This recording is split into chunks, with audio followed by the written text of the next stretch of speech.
હેલા આ વિક્રમ ઠાકોરની ફિલ્મના વિશે તારું શું કહેવું છે?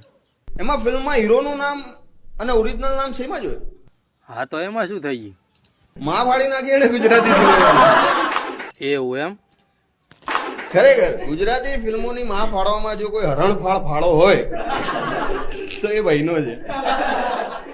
પણ એ નથી ફિલ્મમાં ગાળું દેતો કે નહીં નાગો થઈને નાચતો, તો એને કેવી રીતે ફિલ્મની માં ફાડી? આ ફિલ્મના ટાઇટલ કેવા? ચેવા? પાટણ થી પાકિસ્તાન. હા તો એ તને શું પેટમાં દુશ્યું? જે ફિલ્મો બની ને ખરેખર બહુ બકવાસ બની, રાઈટ? ઓહો, બકવાસ ફિલ્મ બનતી હોય ને તો આપણે ઓછી પહોંચડી કરીને એવી ફિલ્મ જોવા ના જવાય.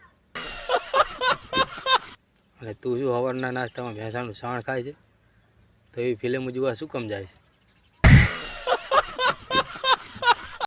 કોઈ ગમે તે કહે પણ વિક્રમ ઠાકોર અમારો હીરો હતો અને હીરો રહેશે. મારો વાટ આવ્યો ભાઈ.